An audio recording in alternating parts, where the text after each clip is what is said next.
তুমি ক্ষমা করে দাও। আমি জানি আমি অন্যায় করে ফেলছি, অন্যায় না পাপ করে ফেলছি। তুমি আমার ক্ষমা করে দাও, বিশেষ করো আমি আর কোনোদিন ওর কথা মুখে আনবো না। তুমি আমার ক্ষমা করে দাও। না, তুই যে কাজ করছস এই কাজের কোনোদিনও ক্ষমা হয় না।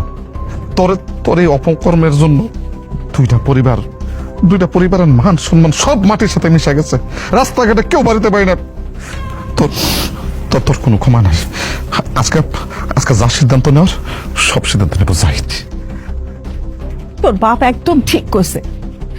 আরে তোর বাপ তোরে বুঝাইছে, আমি তোরে বুঝাইছি, কিন্তু না, তোর একটাই কথা ছিল, আমি জাহিদের সাথে সংসার করব না, আমি তার সাথে তালাক নিব। হয়েছে না? খুব ভালো হয়েছে। আসলে এই তালাকটাই তোর উপযুক্ত, তোর উচিত শিক্ষা হয়েছে। মা আমি জানি আমি অনেক বড় ভুল করে ফেলছি, কিন্তু এখন আর আমি তালাক চাই না। তুমি বিশ্বাস করো, তুমি আমার ক্ষমা করে দাও। আমি এখন আর তালাক চাই না। কিন্তু আমি তালাক দেব না। আমি চাই তোমারে মুক্ত করে দিই, কারণ একটা স্ত্রী চাও পূরণ করা সকল স্বামীর দায়িত্ব। তুমি দেখো, বিশ্বাস করো আমি ওই লোকের নাম আর কোনোদিন মুখে নিব না। তুমি তুমি আমার ক্ষমা করে দাও। আম্মা, আপনি আপনার ছেলেরে বুঝেন না।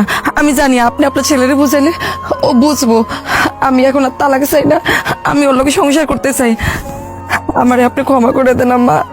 আমি আপনাদের সাথে অনেক খারাপ ব্যবহার করছি, আমার ক্ষমা করে দেন। আপনি আপনার ছেলেরে বুঝান আম্মা। বাবা, বৌমা যখন তার ভুল বুঝতে পারছে, বৌমার ক্ষমা করে দেন। বৌমার বয়স কত বল, অল্প বয়সে না বুঝে একটা বাটপাড়ার পালায় পড়ছে। সে যখন আবার একটা সুযোগ চাইছে, তুই ক্ষমা করে দে, বৌমার একটা সুযোগ দে বাবা। কারে ক্ষমা করতে বলতেছো আম্মা? কারে ক্ষমা করতে বলতেছো তুমি? তুমি ভুলে গেছো যেদিন আমি বিদেশ থেকে প্রথম আসছিলাম, সেই দিন সে আমার ঘর ছেড়ে চলে গেছে। তারপর থেকে প্রতিটা দিন আমি তার পিছ পিছ ঘুরছি, আমি তার হাতে ধরছি, আমি তার কাছে অনুনয় বিনয় করছি যে তুমি সংসারটা করো, সংসারটা ভাঙো না।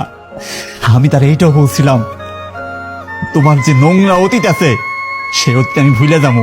আমি কোনোদিন তোমার অতীত নিয়ে একটা কথা শোনাবো না। তাও আল্লাহ দোহাই লাগে আমার সংসারটা করো।